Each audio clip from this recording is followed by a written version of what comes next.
So I am so honored to be here. I have history with these kinds of pursuits. One of my favorite teachers, Swami Satchidananda, well known by your community. My first yoga class, 1963, initiated into transcendental meditation the same year as the Beatles, a claim to fame. And then so many new friends. How do I know that we're friends? Well, because we appreciate this hallowed ground. And especially on this evening, previous to the resurrection of the light, according to some, on Easter. So, the Golden Elixir, allow me to just try to create a little context here. Doesn't that sound like an absolutely fascinating... Ask yourself this question. If you had the choice of a drug, a medicine, or an elixir, which one would you choose? Somehow an elixir sounds highly refined, distilled, not widely available.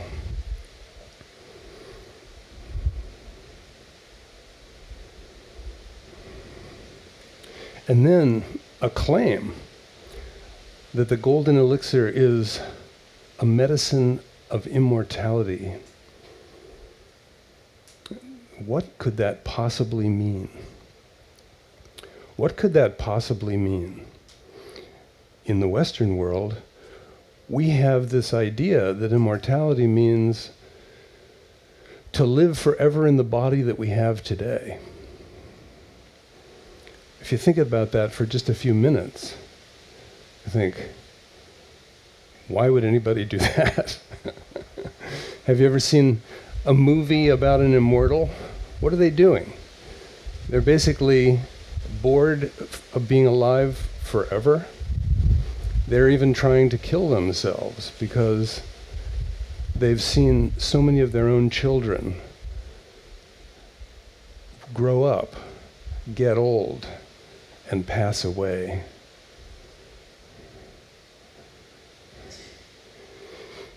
In the ancient societies, in the indigenous medicine societies, immortality is a direct, sustained connection with the aspect of oneself that is invincible, eternally well, an aspect of self that cannot get sick and does not die. Wow. Let's see about that again. Immortality is the aspect, is having a relationship, a sustained relationship with the aspect of self that is irrevocably well, cannot get sick, and does not die. And to me, maybe even to you, when I was a little child, my grandparents always said that when someone dies,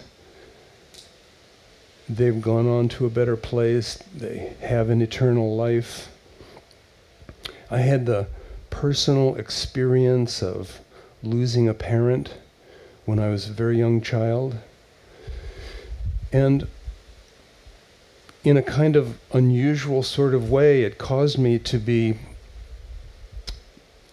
habituated to considering what is the nature of life and what is the nature of losing contact with what we call the life that we have, and moving into either nothingness, which is probably possible, or moving into a next opportunity, which is possible. But when we think about these next opportunities, whether it is to go on to nothingness or to go on to something different, have you ever thought that that might be a little naive?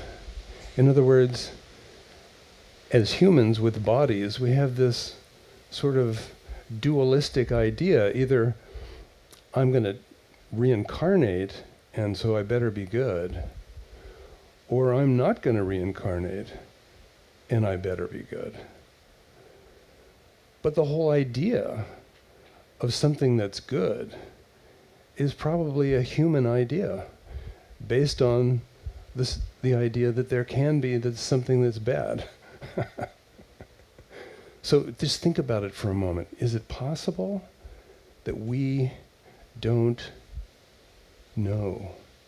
I mean, we can easily say, don't know what happens when the aspect of self that is not the body moves on. We can say, well, we don't know.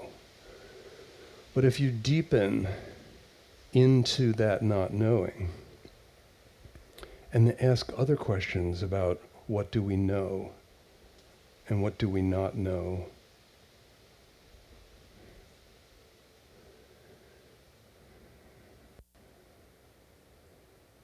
and what is the nature of the material world relative to the non-material world, and how do you get in and out? Do you have to die? Do you have to lose the body to have a relationship with the aspect of the self that is not the body? So back to our concept of the Golden Elixir, one of my favorite ideas about this beautiful concept of the elixir of immortality is this one.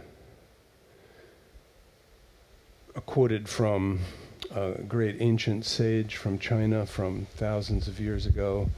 The golden elixir is nothing other than the capacity to recognize that there is more to the self than can be seen or felt or known through the sensory and intellectual capacity.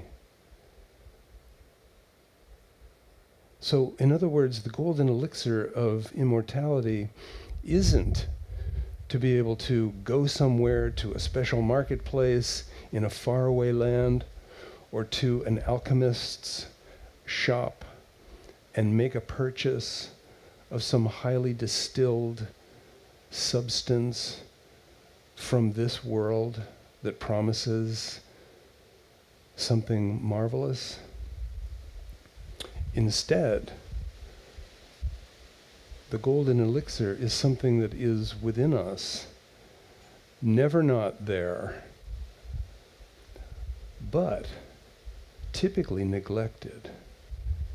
And to me, the honor of being with good friends who are likely on a daily basis reflecting on the nature of nature and the nature of self, the nature of compassion. It's comforting to know that others are inclined to these ideas. And I bow to that in you. So let's get a little more practical now and think about how can we approach the concept of the golden elixir of immortality from the perspective of contemporary life and contemporary cultivation of our deeper nature. And so just allow me to tell a few little stories about Chinese medicine. Story one. When people come for Chinese medicine, many of them ask, is the medicine in the acupuncture needle? Answer, no. So then typically I would say, allow me to feel your pulse, observe your tongue, ask you a few questions, and insert these acupuncture needles and do a little massage. And then I'll let you rest for a while. And then you tell me where you think the medicine is. And most people will just fall asleep for a while, feel relaxed and better than usual, and leave. But others would say, I think I figured it out. The medicine is in me.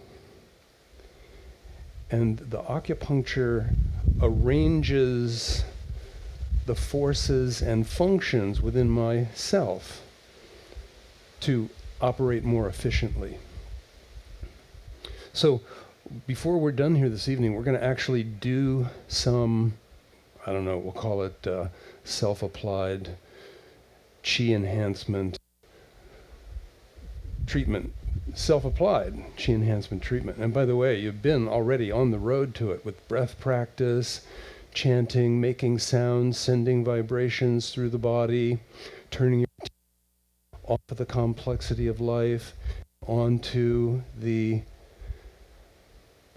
eternal presence of the divine. So, second story from, wow, this one really got me.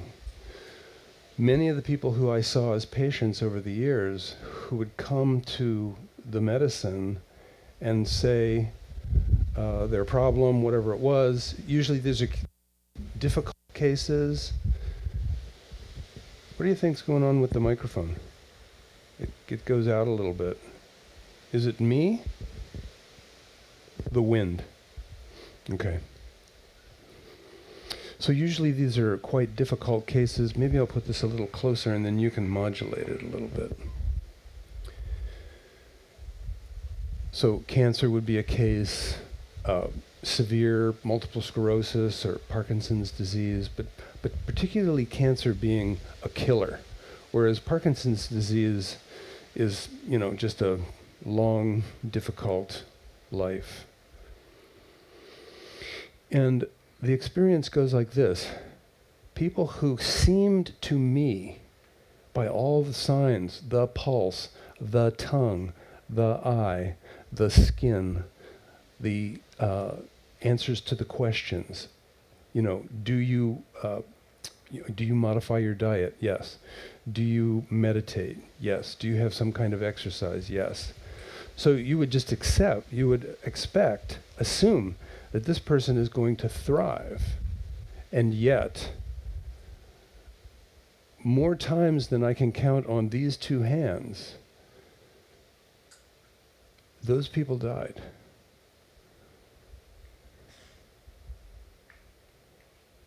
And then there's the other one, which is the mean-spirited, cranky abuser of alcohol, food, people.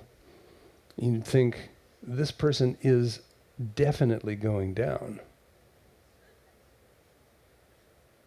And not. And somehow they thrive. What is that? What is that? When the expectation that your yoga, meditation, kindness, mindfulness, chewing your food 75 times, hydrating, resting well, holding good thoughts, being of a positive spirit, and then die. And I found this particularly interesting because when I was a little kid and my father passed away, a whole bunch of people said this to me. They said, only the good die young. Have you ever heard that? What the heck is that? When I was a little kid, I thought, first of all, that doesn't make any sense. And my dad was probably a pretty good person, so he qualified. But it haunted me my whole life that people would say that as a way of comforting someone. And of course, they were in their own pain. But I, in my medical practice, began to call this the destiny factor. The destiny factor, meaning that there are people who don't fit the common assumption that if you do certain things, that you will get a certain outcome. And that destiny factor works both ways. In other words, good people don't do well, bad people, quote, bad people do well. And you have seen that. You have been a witness to that. And so, to me, that opens a crack in the world that we assume is real relative to our sensory capacity, relative to our intellectual capacity. When you open a crack in the apparent world and get to see through to that which is counterintuitive, non-usual, it starts to support the process of seeing more clearly. The third story from my medical practice, which all leads to the Golden Elixir, actually 4 stories. I'll tell you the third story, and then I'll tell you the last story, which is about my grandmother, which is like, what an amazing human being.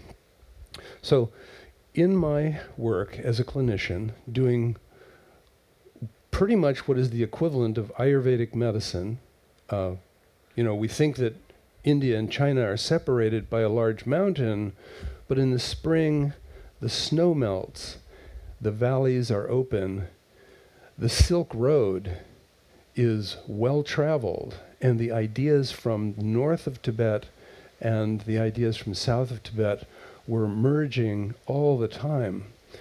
The Chinese have their favorite concept of 3, like you have 3 doshas. We have, in Chinese medicine, 3 treasures. And you have 5, and we have the 5 elements. So there's nothing, in fact, across all of them, all of the great traditions, the Arabic tradition, the Tibetan tradition, the Chinese tradition, the Indian tradition, the Native American tradition, all the great shamanic traditions, at essence, they are all the same. They are like one archetypal worldview. And so, as I was seeing these people in my practice, I started to realize, because I was so enthusiastic about solving cases, oh my gosh, being a detective, a health detective for people who are in distress and who have not found what they need from other sorts of medicine, that is so rewarding. But I began to notice something. First, it was just the luminescence of being involved in the beautiful ancient traditions of well-being maximization, often based on teaching people behavioral activities, diet, exercise, stress reduction, rest, fire your worst friends, all that stuff. I began to notice, it finally started to come through to me, that many of the people that I was treating were not interested in how to be a more well person. They did not have that interest. And I began to lose interest in being around them. At the same time, I was teaching Chinese yoga called Qigong. Maybe you're familiar. Qigong in China, yoga is called Indian Qigong, and in India, Qigong is called Chinese yoga. Same thing. So I was teaching these Qigong classes, or these Chinese yoga classes, and people would come to me and say, I'm not sure I can afford these acupuncture treatments and all these herbs I'm taking. And I would say, well, why don't you come to the Qigong class? Come to the Chinese yoga class. And so they would. And some huge percent of those people got well just practicing good health maximization practices. So as a kind of mission-based person who's not exactly that interested in how the money comes in, I will say that discontinuing my Chinese medicine practice was a financial mistake for a couple of years. But eventually what happened was that I realized that I love these people, just like I love you. People who practice these things in their lives and who become teachers of these things and who proliferate these ideas widely in this culture that is, I'm from a place called America, where the culture is largely deconstructed around corporate greed and, all of that. And so, wow, taking refuge in relationships with people who are interested in these ideas, interested in qi and prana and breath practice and mindfulness and compassion. It was like, do you remember there was a book? There was a book called The Secret. Maybe you read it. How many people read The Secret? Yeah, it was like pop idea. And the only thing that was required is you would just turn your attention to what you want, and then you would get it. Fantastic. I actually believe in that to a certain extent. There's a yin and there's a yang. So sometimes that's just falling off a log easy, and other times you got to work at it. And if you're working at it, it's different than just wishing for it, if you know what I mean. But I began to have this feeling at some point about the whole idea of creating a world in which all the people that I would ever interact with were people like you. And now I live in that world. I go to the Esalen Institute, you're there. I go to the Omega Institute, you're there. I go to the Kripalu, you're there. I go to the New York Open Center, you're there. I speak at these conferences, and you are there. People like you, like-minded people. It's just like a whole, I don't know, I'm almost like convinced that I've created an entire world of people like you. When I go to the gas station, by the way, I do not go to the gas station, I have an electric car. Love it, love it. Anybody got a Leaf? If you don't, you've got to at least drive a Nissan Leaf. It is such a cute, amazing, quiet, it just whispers along. Anyway, I was going to say, when I go to the gas station, I wonder who those people are. When I occasionally turn on the television, I wonder who those people are. In a movie, there's always a bunch of people in the background who aren't really the stars of the show, and you'd think like, well, who are those people? And are they really people at all? I mean, eventually they'll probably be robots, right? Because we're well on our way to creating robots that could play those roles and probably be eventually less expensive than humans who are the extras in our show. So anyway, this whole concept of thinking about being a doctor or a healer and then ending up in a situation where I actually discovered or unpacked the deep secret, which is not only is the medicine within the human body, not only is the most profound medicine ever produced by the human race, produced in the human body for no cost, but there's like a whole world that arises when people are aware of the fact that they produce the most profound medicine with their own body for no cost, which then drove me to become not only a teacher of these things, but actually a trainer of teachers. And many of you in this room, I think, are trainers of teachers, and many in this room are training to be teachers, and Om to you. and proliferate, go forth, multiply.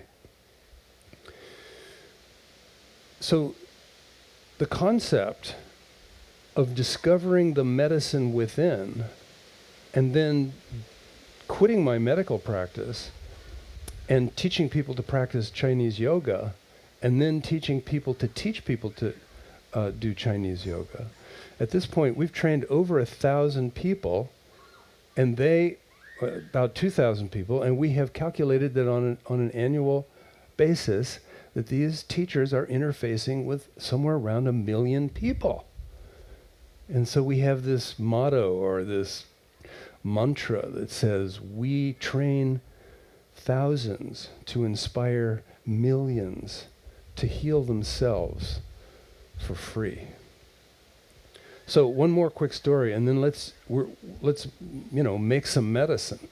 So my grandmother was a Catholic, and she would take me to these amazing cathedrals in this place called Cincinnati, which is a German-ish city in a place called Ohio, and they were fashioned after the Gothic cathedrals of Germany from the Middle Ages. Gorgeous, amazing, inspiring. We would walk in, and just the sound of your shoe tapping on the floor would echo throughout the whole building, and there were these huge banks of candles, and my grandmother would say, if we put some money in here, you're allowed to light one of these candles. And so I would light these candles like as a little kid and just feel this feeling of indescribable connection with something not of this world. And even later as a teenager, I went on Ash Wednesday, a Catholic holiday, and the monk who was at the door put his thumb into a paste, and a red paste, and he put it on my brow, third eye, and twisted it, and looked into me in a way that was not of this world. That person was a brother from intergalactic source. I don't know. It was just an amazing experience. But check this out. My grandmother on Wednesday nights went to another church, and she kept it a secret. And it was called the Universal Brotherhood of the Cosmic Age. The Universal Brotherhood of the Cosmic Age. So I was being raised by this wizard of a grandmother. And so when I went to medical school, and she would put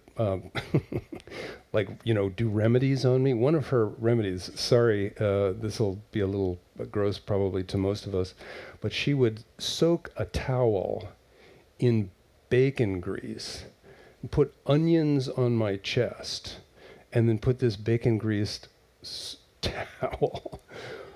And I really felt better. And I have no idea, whether that was because of the onions and the bacon grease, or whether it was because of the energetic of a kind-hearted grandmother. So all this leads to a few things that we can discuss briefly, and then we'll do some practice.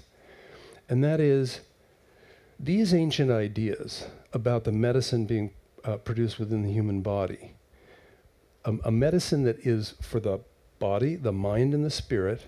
And in the Chinese worldview, there are 3 major chakras which sit among the 7 of the Hindu chakras.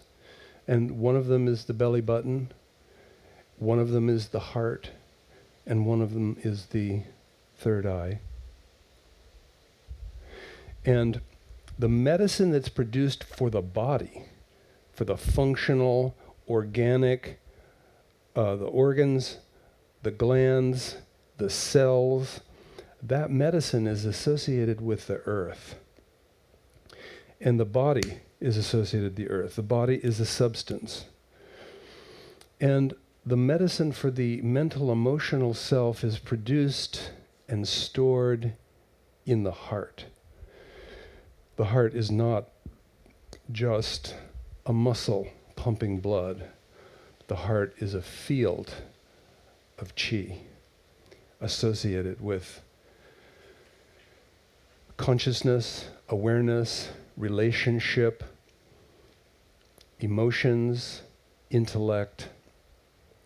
And so when we produce the medicine within for the mental emotional self to soothe the emotions and to inspire the intellect, that is believed to be produced and stored in the heart chakra, or the heart, what the Chinese say, Dan Tian. Dan Tian means a field where the elixir is produced and stored. And then the elixir of the spirit, which is irrevocably descending and merging with the physical self. So the inhabitation of the physical self with spirit comes from above, called the three treasures. So I love that stuff. I love those esoteric, metaphoric, beautifully poetic ideas of the three treasures. And, perhaps, in our coming workshops tomorrow, we'll talk a whole bunch more about all of this. But let's just talk for a moment about the Western science of these things. So, think about the autonomic nervous system with the sympathetic and the parasympathetic. These practices, which we will be doing here in just a moment, which you will find yourself completely familiar with because Chinese yoga and Indian yoga are the same to many, many degrees. At the neurotransmitter mix within the human system produced by the brain and all the neurological plexes, including the digestive and all of the, it's not just the digestive, it's that huge array, web of tissue that enfolds the lower place of healing that's associated with the physical body. So those three treasures are associated with those three elixirs, which are associated with those three aspects of our being. And when we do the practice for the body, it's impossible to not have that have an influence on the mind and the emotions. And when we do the practice for the mind, the body and the mind and emotions, it's impossible for that not to have some kind of influence on the, shall we say, the presence of our eternal nature. So, one of the things that I used to say in my medical practice is that a person's diagnosis is the doorway to their spiritual awakening, if they're interested. And like I said, many people weren't. So when we do these, when someone comes unwell to Ayurvedic or Chinese medicine, and we teach them, not only treat them and give them herbs and give them massage and all the things that we do, but we also hold them in a view of perfection, because we know that there's perfection which is inherent to them that has become layered upon. And some of that unlayering can happen through herbs and acupuncture and massage and so forth, but some of that unlayering has to be done by that person. And so when we go into this practice of, I have a headache, what should I do? I have a tummy ache, what should I do? I can't sleep, what should I do? I know someone who has heart disease, what should I tell them to do? Someone in my family has cancer, what should I tell them to do? The answer is pay more attention to your life. The answer is to open to the aspect of yourself which is typically neglected, which is the irrevocably well aspect of self. How do we unpack the irrevocable wellness? How do we unpack the fact that health is always present? How do we disassociate with or cleanse ourselves or free ourselves or liberate ourselves from the aspects of our being that clutter that beautiful, illuminated self, which has all the wisdom of all the Akasha? How do we do that? And so yoga is it, and Qigong is it, and releasing the medicine within is it, and getting the physical medicine and the mental emotional medicine to create an openness to attentiveness and self-observation is it. And so, to conclude our time together this evening, let's just do a little practice. And we're going to operate from 4 baskets of practice, and those 4 baskets of practice are body basket, breath basket, self-applied massage basket, and meditation basket. And we're going to pass on the meditation because, number 1, you've already meditated, and number 2, you'll notice that when we do the other parts, they're all a meditation. So, lengthen your spine and think of the 3 treasures: earth and sky. And when I say sky, I mean boundless sky associated with your boundless nature. Earth and sky merging within your mental, emotional being. So there's a body here, there's a spirit here, and there's that which occurs when a body hosts a spirit. And 3 treasures of posture, breath, and mind. So lengthening, deepen your breath, and we'll talk a little bit about breath here in a moment. Wow, what a powerful tool that is. Mind focus. And then bring your attention to the idea that everything else does not matter except being with yourself. Turn your attention inward. Anything that might arise that's a reflection on the past, whether celebration or regret, please just say no to that for now. Anything that might arise regarding excitement or anxiety about the future, please set that aside for now. And then look this way. Place the past in one hand and place the future in the other. And then bring your hands together, that is to dissolve the past and the future into this single, profound moment of presence. And then allow your hands to come to rest in your lap.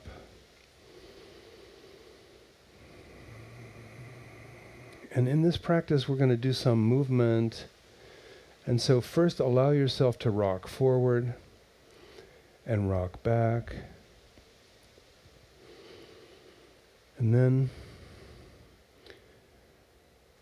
think to yourself, would I rather breathe in when I go forward, or would I rather breathe in when I go back? And the breath, as you know, is like a bridge, or a gateway, or a portal to a deeper awareness of self, and a process of uncluttering and cleansing and purifying and forgiving. So your body's moving very slowly, Your breath is deep and slow and relaxed. Breathe in when you go forward or out. Breathe out when you go back or in. Now we're going to do something called bathing. Bathe in chi, bathe in prana. As you go forward, turn your fingers towards the earth and with deep sincerity reach in to the energetic of the Mother Earth. And as you go back slowly, raise your hands as if you're gathering from the fields of energy. Now bathe yourself. Bathe yourself. One of the easiest ways for people to learn to meditate is to allow for some movement. And in addition, that movement turns on metabolism, even though very gently.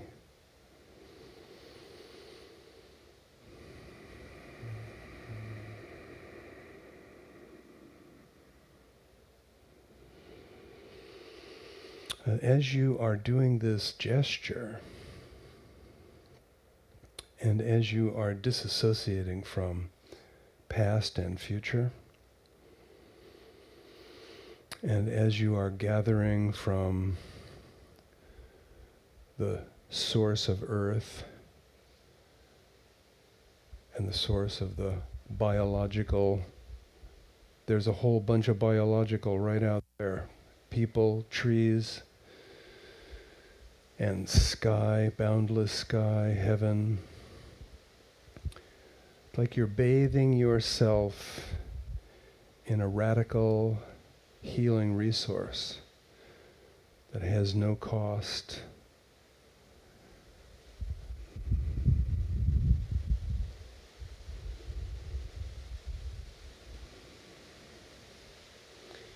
And just do that one more time if it's comfortable for you.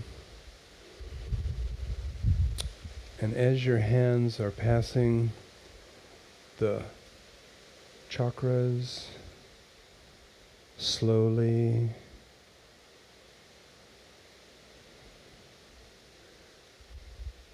not so much focused on that which occurred recently. Allow your hands to rest in your lap. Not so much focused on that which occurred recently. Not so much focused on that which might occur soon or someday. Turn your attention inward to those sensations, internal sensations that are happening now. So this is present moment mindfulness focus.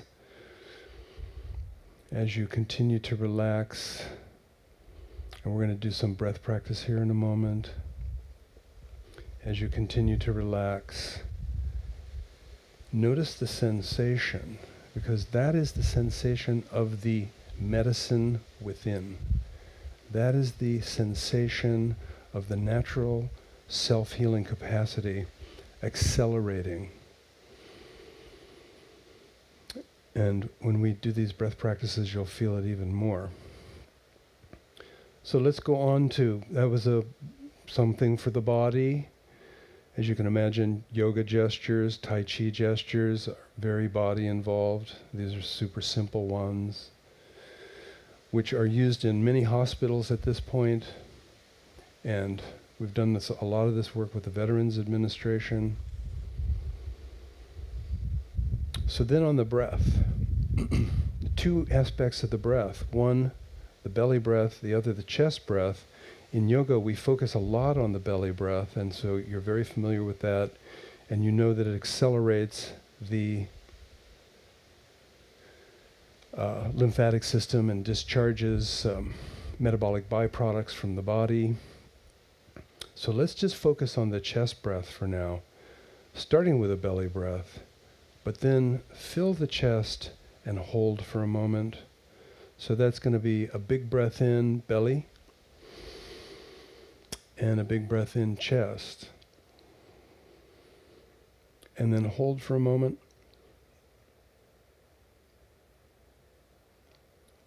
And then exhale, oh, so slowly. We're going to do this 3 times, and we'll probably just leave it there and see if there's any questions this evening.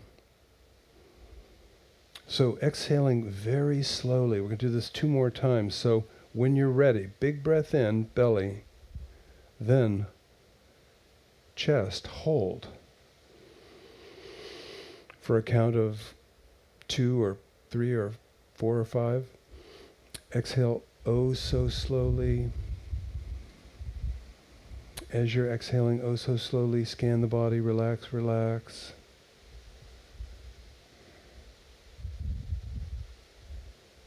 Notice that sensation.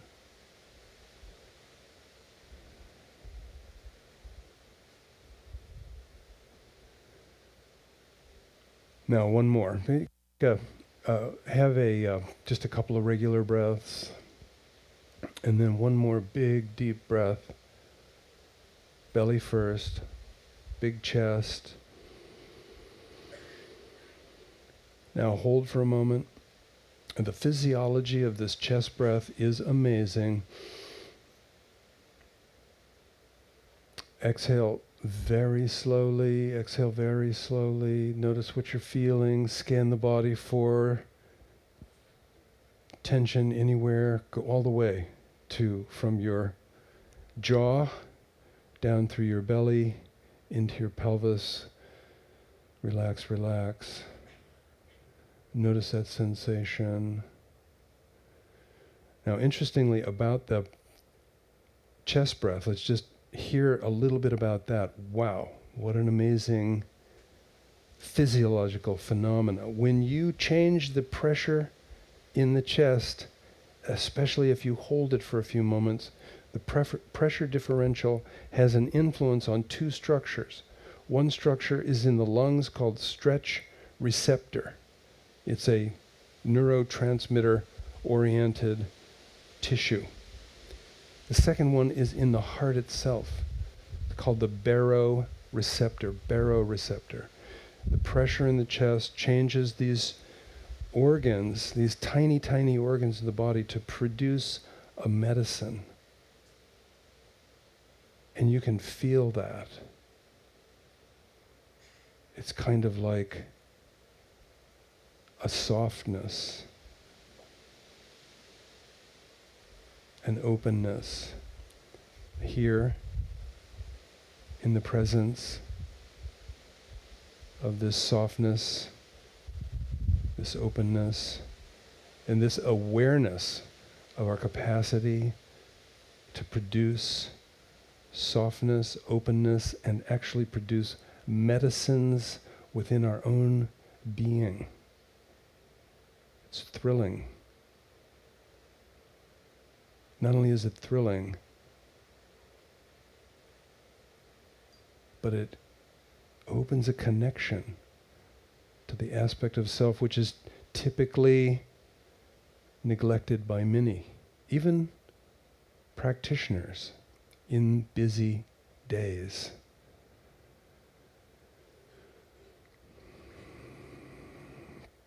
So just a quick review. The Golden Elixir is not some kind of impossible to access, incredibly expensive medicine. It is in fact something that is produced within our own being for no cost. We live in a society that spends trillions of dollars treating people with diseases that are preventable.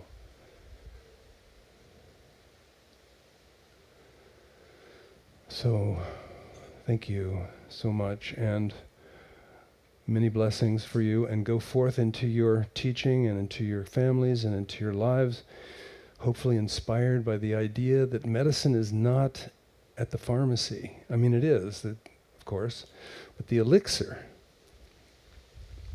is within. Okay, rest well, my friends. Many blessings. Thank you so much.